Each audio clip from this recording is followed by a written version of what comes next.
is a guy that does it all for his size, 6'7", 215, that handles the ball the way he does, athleticism, flashes in person and on film, and so those things stood out to us. But his passing ability, vision, size to make all the right reads and finish is unique. Rockets head coach Ime Udoka here on Sports Talk 790. I know it sounds cliched, and we've heard it a lot because of the fact that Cam fell all the way to 20, and you guys are trying to trade up to get him and didn't end up having to.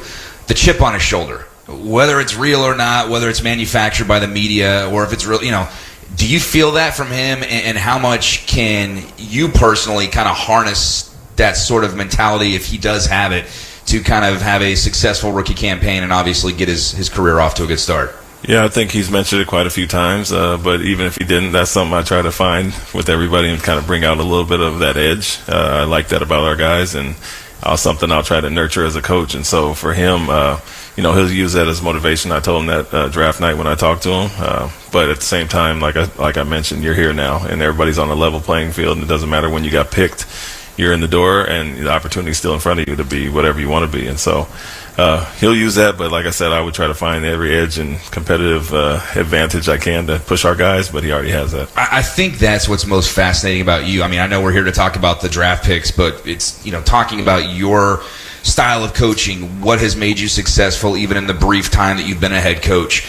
Do you get a kick out of the fact that people kind of look at you that way, and you were one of the most sought after guys? I mean, even with everything that happened in the situation, but just as a coach and your reputation already for taking young and veteran talent and being able to, get them to do what you want as a head coach. Yeah, I mean, I think it's something that comes pretty natural to me, and so I can. Whether it's a veteran guy or a young guy, I've been in situations as a player and nurtured some younger guys when I was a veteran player. And so those things come natural to me. It's just who I am. It's not something I seek out to be. And so guys see that. Some guys gravitate toward it, and it's a natural thing for me. So I'm comfortable in all positions, and if that's the case, I think it's a benefit only.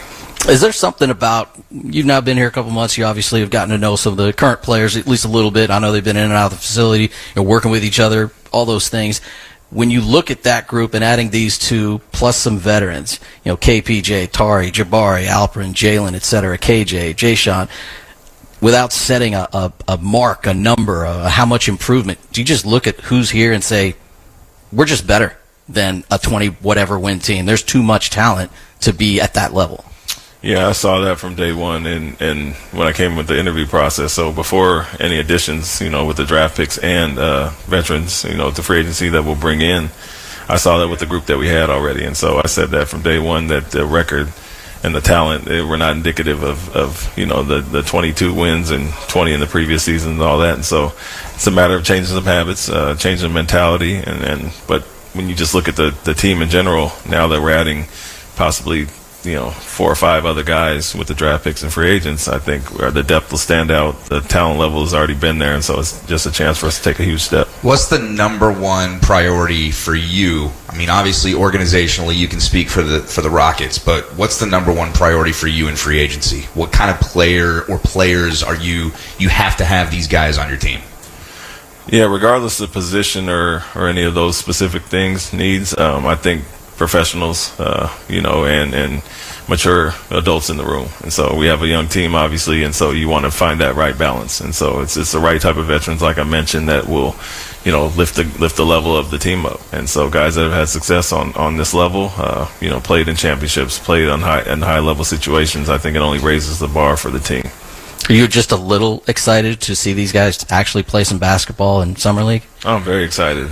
You look at our team in general, we got a ton of young guys, so you have to find the balance of who's going to all play in Summer League. But, we can have, obviously, one of the best rosters out there with all these, top lottery picks that we've had accumulated over the last few years. So I'm looking forward to it, just to get their feet wet out there. My coaching staff with the new group is very exciting. What are some of the things maybe now about the players pre-draft, the guys on the team? What do you know about a few of them in particular, specifically, that you might not have known before, just being around them a little bit?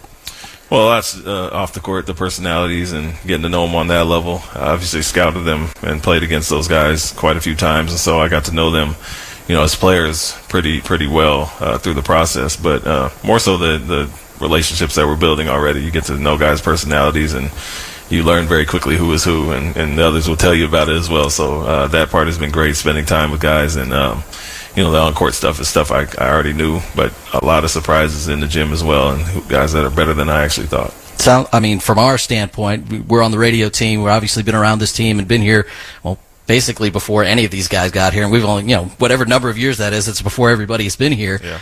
They seem like their personality is still huge. They do a lot of talking, communicating and talking, two different things sometimes, but do you get the sense you have that a little bit better mix of guys who want to be vocal leaders, guys who know that they have to take a leadership role just in the role they'll probably play on the team?